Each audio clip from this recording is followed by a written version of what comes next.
Hey guys, what's up? My name is Sean Wayne and today ay pag-uusapan natin ang mga banat ni Percy Lapid dito sa mga tulpo. Alam niyo sa totoo lang, nabigyan ko na kayo ng heads up. Okay? Meron pong nag-message sa akin back in 2020. At may sinasabi siya na ito daw mga tulpo connected sa isang smuggler. Okay? Tapos, nung lumabas yung expose ni Idol Rafi tungkol dyan sa mga Bugatti, the same person messaged me at ang sabi niya, mukhang nagkaunsihan. Kaya, kasi it's been a year before nila inano yung sa Bugatti, di ba? It's been a year na may mga nagpo-post tungkol sa Bugatti. And sabi ko sa kanila, ayaw kong pag-usapan yung tungkol sa ganyan, lalong-lalo na wala naman kayong ebidensya. Sabi niya, hindi daw kailangan ng ebidensya dahil kalat naman daw at alam naman daw ng mga taong nasa loob kung ano ang koneksyon ng mga tulpo. Allegedly, dito sa isang smuggler. Tapos napanood ko itong sinasabi ni Percy Lapid. Pakinggan natin yung kanyang mga naging expose tungkol sa mga tulpo.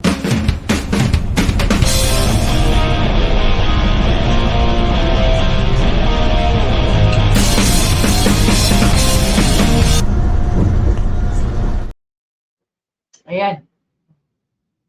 Yan yun naman sa sobrang tapang ni Percy Lapid, pinaslang ito, no? Hindi ko nga alam kung ito pa si Percy Lapid o yung kapatid niya na nag-take over. Pakinggan natin. Paano nyo hindi malalaman? Nasa media kayo, television kayo eh. Gago! Sinungaling! Rapid fire! Tignan ninyo mga kakandidato ngayon ha. Puro walang hiya na. Sa party list. Talagang walang hiyaan na. O ito si Tulfo, kakandidato. Di ba? Senador nagpa... You know what? I think this is not the original Percy Lapid. The original Percy Lapid. Kasi ang inaano niya na rito si Erwin Tulfo eh. Okay? And kung mapapansin nyo, kung magsalita si Percy Lapid, he's way, sabihin na natin he's way harsh. Harsher than Attorney Libayan. Di ba? Kung mapapansin nyo lang. Pero bakit hindi nila kinakasuhan itong si Lapid Fire? Yung host ng Lapid Fire. Diba? Pakinggan natin. File. Sipin ninyo, naloko ninyo. Kayo mga naloko na bumoto ron sa AXIIS. Binoto nyo yan. Akala nung mga OFW, kakatawan yung AXIIS sa OFW. Kinampanya ng mga OFW Ang nakakatawa, hindi nyo nga alam kung ano ibig sabihin ng AXIS. Tingnan nga natin. Sabi, ang meaning daw ng AXIS is Anti-Crime and Terrorism Community Involvement and Support Party List.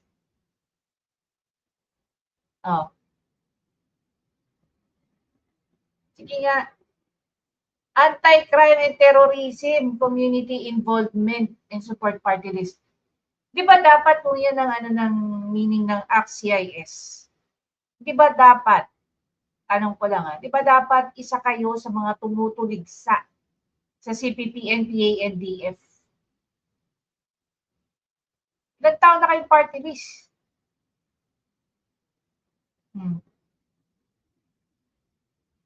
Hindi nga.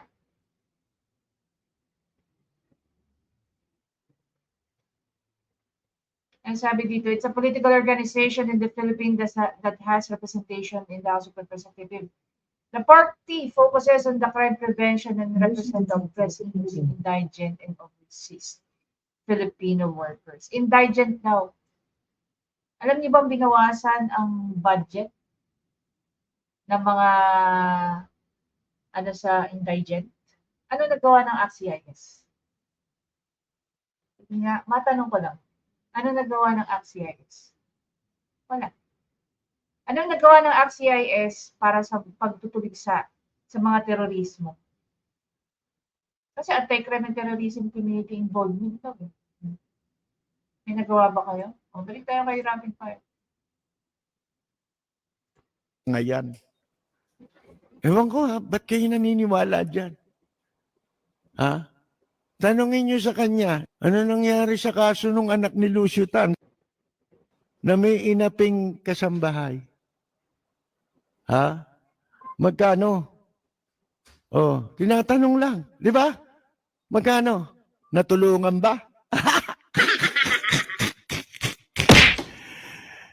Ito, tanungin ninyo. ACT-CIIS. Ano pangalan nung isa sa tatlong party list na kumakatawan sa ACT-CIIS? Katropa nila yan eh. Financer nila yan eh. Di ba pangalan? Eric Yap. Yan ang may-ari ng party list. Yan yung ship-ship buto, di ba? Shipin mo yan, Chekwa. Tanungin nyo muna, ikaw ba yung Eric Yap na smuggler sa customs? Tanungin nyo lang. Ha? Siyempre, pag tinanong natin yan, hindi naman niya naamin. Aamin ba yung mga yan? Ay, again, yan yung sinabi ko from the intro. May nag-message na rin po sa akin. Nagsasabing, ito nga daw, Eric Yap ay involved sa smuggling. Ang mga tulpo, di umano, ay involved sa smuggling. Kaya sabi ko, hindi po ako madaling naniniwala sa simpleng sabi-sabi. Pakitaan niyo ako ng ebidensya. Kung totoo nga may kinalaman ng mga tulpo sa smuggling through this Eric Yap. And if it's true, definitely I have Attorney Liban and Attorney there at my disposal. Papakita ko yan sa kanila, tatanungin natin, should we expose this, should we do this, or do that. No? Hindi tayo basta-basta magre-release na kung ano-ano. Dahil mabigat na accusation na sabihin ng mga tulpo ay isang smuggler. No? Hindi ko po pinagtatanggol ang mga tulpo ha. Sinasabi ko lang, we've been receiving those kinds of information already since 2022. Anong petsa na? 4 days ago lang ito natin nakita. Ngayon tinatanong, Tika Percy, kung yung Eric Yap nga daw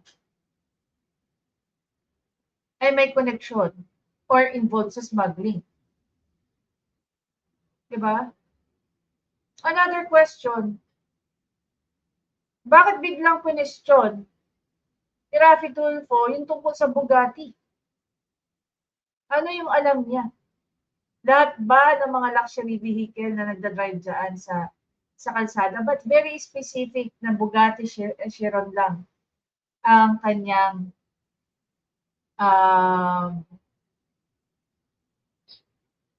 tinuligsa. Diba?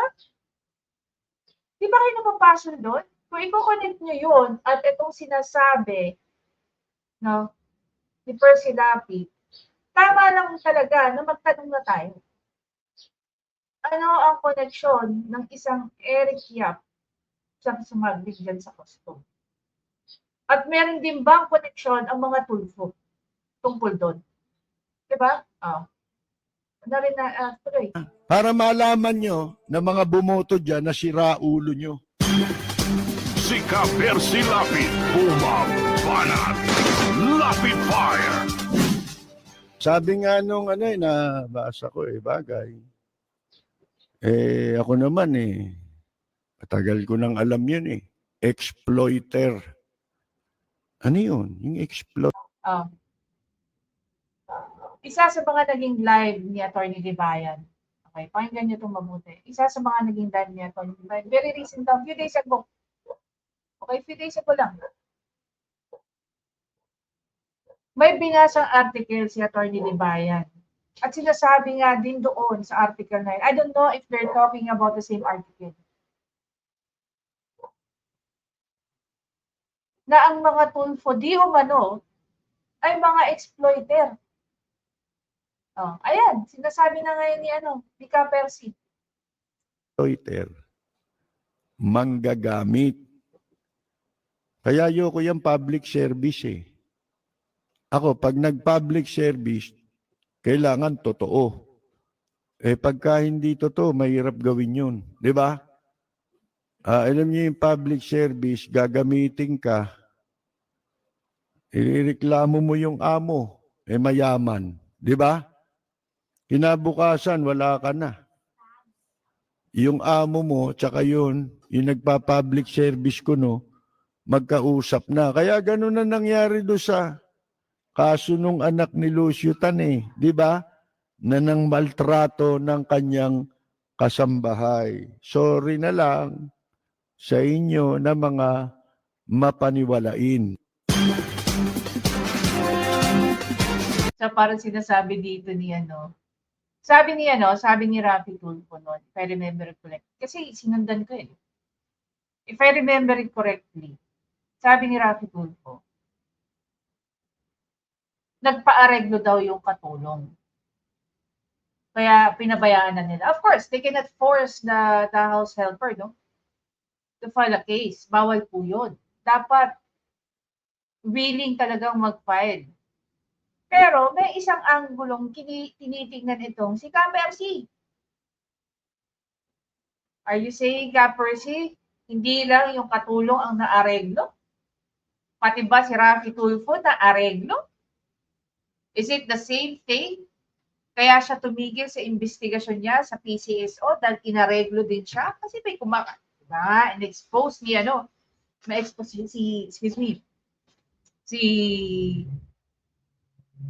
si Madam Maharlika. Ayon kay Madam Maharlika, inoferan daw ng 1 billion itong si Rafi Tulfo para daw manahimik. So dahil hindi na nga tinuloy yung investigasyon, does that mean na naareglo na rin si Rafi Tulfo? Hanggang ngayon, hindi naman natapos eh. May resolution ba yung tungkol sa PCSO? Sa totoo lang, no, dyan sa Senado, marami ng investigasyon na walang resolution. Number 1, walang naging resolution ng PCSO. Okay? Number 2, walang resolution yung PI, yung People's Initiative. Wala rin tayo nakuhang resolution tungkol diyan sa investigasyon ng PIDEA leaks. 'Di ba? So, na lang ginagawa ng mga senador natin. Kaya nga natin sinusundan yung mga events na yun eh, para makita natin na may resulta ang mga investigasyon na ginagawa nila dyan sa loob ng Senado. Meron ba? Ibinasura ng ombudsman yung reklamo laban sa kapatid nilang si Wanda Teo at saka kay Ben Tulfo, at saka yung ilang opisyal ng People's Television in Channel 4 tungkol sa 120 million advertisement deal na sinita po ng Commission on Audit. Ito'y naihain nito. Ang nakaupo pang ombudsman nun ay si Conchita Carpio Morales, di ba? Bago matapos ang termino ni Ombudsman Morales, mga kaibigan. Ang sabi ng Ombudsman, in the absence of proof, wala raw proof. Ano tawag mo ro sa audit, di ba? Ano ba yung audit? Saan nagbase yun? Sa documents. Anong sasabihin mo? Walang ebidensya. In the absence of proof that the findings of the Commission on Audit in its audit observation memorandum have gained finality. The filing of the instant case borders on prematurity amounting to lack of action. Kung ano sinasabi, mga kaibigan, nakakahiya, hindi ba? Meron pa silang sinasabi na ito, ang matindi. Hindi raw alam ng Channel 4 na itong si Ben Tulfo at yung kapatid niyang si Wanda Tulfo Teo na naging kalihim ng Department of Tourism, magkapatid. Hindi raw nila alam yun. Di ba, mga kaibigan? Ito'y conspiracy. Wala raw conspiracy, wala raw sabuatan. Kasi plunder ito eh. Mga kaibigan, nagsabuatan sila eh. Tutusin mo, plunder yan. Grab case lang itong pinail eh. O ngayon, mga kaibigan, maniniwala ba kayo doon kung kayo ang hahatol? Bakit? Para mong sinabing, kasi sa batas, di ba, ang batas natin, ignorance of the law excuses no one. Bakit? Ano ba yung magkaugnay sila, magkamag-anak sila? Conflict of interest yun. May batas yun sa conflict of interest. Para mapalusutan nila yung conflict of interest, hindi anya namin alam. Gago pala kayo eh. Ganun sa totoo lang. No? This is not the first time that we've talked about conflict of interest when it comes to the Tulfos. In the previous months, this was highlighted by our very own Attorney Del Castro. Pinakita niya bakit nagkaroon ng conflict of interest. Hindi lang dun sa kwento na si Raffy Tulfo ay isang senador at ginagamit ang kanyang private show to gain I don't know what anymore. So even in the past pala, they are well aware of the conflict of interest and yet they continue to do it. Paano nyo hindi malalaman? Nasa media kayo, television kayo eh. Gago! Sinungaling! Mga kaibigan, di ba? Pag sisinungaling yun, dapat nga ma-perjury yan eh. Bakit? Yan ang inyong trabaho eh, media. Ano ba trabaho ng television? Di ba media yan? Tagapagbalita. Hindi nyo alam na in-appoint siyang kapatid nila? Hindi nyo alam yon. Ano tawag mo ron? Alibay. Bali ba? Nakakahiyang alibay. Mga kaibigan, palusot eh. Di ba? Nakakahiyang gamiting palusot yun na hindi ko alam eh. Hindi namin alam eh. Na yan pala'y magkapatid. Hayop sa dilang hayop, mga kaibigan. Hindi raw nila alam na magkapatid. Alam nyo, sa ebidensya, ang pinakamahinang depensa, yung alibay. Ito hindi lang alibay ito eh. Walang kakwenta-kwentang alibay na hindi lulusot. Akalain mo, yun ang pinaniwalaan. Ang ibig sabihin, talagang i-dismiss lang. Wala silang, ito'y may utos ito. Niniwala ba kayo hindi sila magkakakilala? Wala silang alam, magkapatid. Maniniwala ako kung wala kayo sa media, pero kahit wala kayo sa media, hindi excuse yun. Kasi nga, sabi sa batas, ignorance of the law excuses no one. Hindi excuse ang mangmang ka sa batas. Kapag ka ikaw ay gumawa ng paglabag sa batas. Di ba? Nakagawa ka. Ng paglabag sa batas, hindi ko alam yan. Katulad sa Amerika ngayon, may binabawal dun eh. Pag nakipag-sex ka, nakakondom ka, sa kalagitnaan, maghuhubad ka ng kondom. Bawal yun. sa Amerika. Bawal na ngayon yun, ha, mga kaibigan. Oh, pag nilabag mo yun, nireklamo ka, pwede mo ba sabihin, hindi ko alam ang batas eh. Ha, mga kaibigan kaya nga may sinasabi, kahit saan yan, na ignorance of the law excuses no one. Ito po si Percy Lapid. Maraming salamat at magandang gabi! Egay! Casino! Erice! You know what?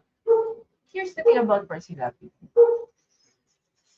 Sabi nga ni Binibini Maharlika, if you recall that, isa daw sa di yung okay, allegedly, isa raw si Percy Lapid, the original Percy Lapid.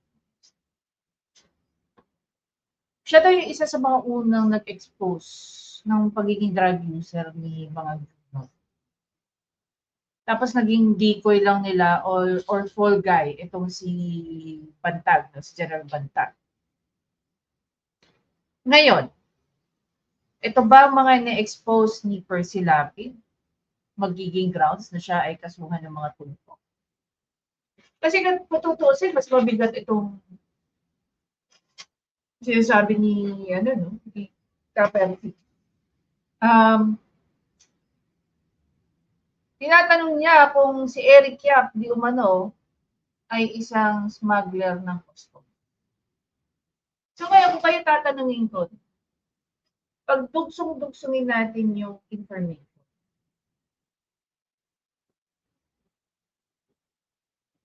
nung in-expose ni Rafi Tulfo yung tungkol sa Bugatti Chiron, alam na alam niya, okay, kung saan-saan yung mga lugar o mga port na inaano ang smuggling ng sasakyan. And true enough, no? May mga pinangalanan siyang mga port, may mga kinall out siyang mga tao. As a media person, talagang kilala mo yung mga yan. Tandaan niyo mabuti, no? Si Rafi Tulfo, I don't remember, pwede mong paniwalaan si Erwin. Kasi si Erwin, medyo mas, siya eh. Si Rafi Tulfo, tao-tao ang inaano niya. Pero with Rafi Tulfo, alam niya. Aware siya. Kung saan potentially dinadala ang mga smuggled na sasakyan. Tapos, ang pinili niya talaga yung Bugatti Chiron. I'm very sure maraming smuggled na sasakyan na nagkalat yan sa kalsada. Pero bakit siya tumutok sa Bugatti Chiron? Hindi ba mag-iisip ka talaga? Bakit siya nakatutok lang sa Bugatti Chiron? Bakit siya ganito? Bakit siya ganyan?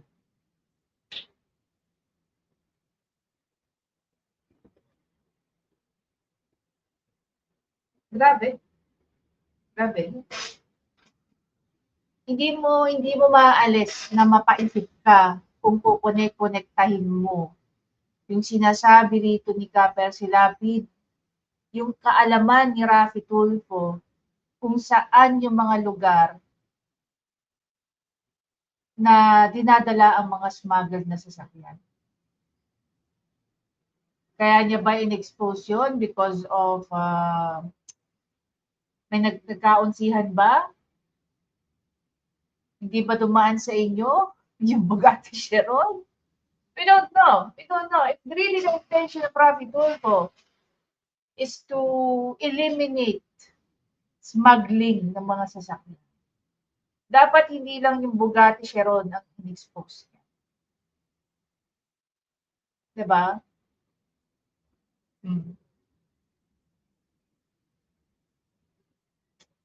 O papaisip ka na lang talaga yun. Again, for us to solidify those accusations against the Tulfos, we need further evidences. Kasi gaya nga na facts-based po tayo. Pero pwede nating laruin at dugsong-dugsongin yung mga sabihin na lang natin, information na nakakalap natin. Anyway guys, again, maraming salamat sa panonood. Please don't forget to subscribe, like, at i-comment nyo na Kung naiisip nyo rin ba, yung naisip ko, are we reaching the same conclusion kung pagdudugsong-dugsongin nga natin yung mga informations? Diba? Feeling ko nga rin itong si Percy Lapid ang susunod na makukurkulit.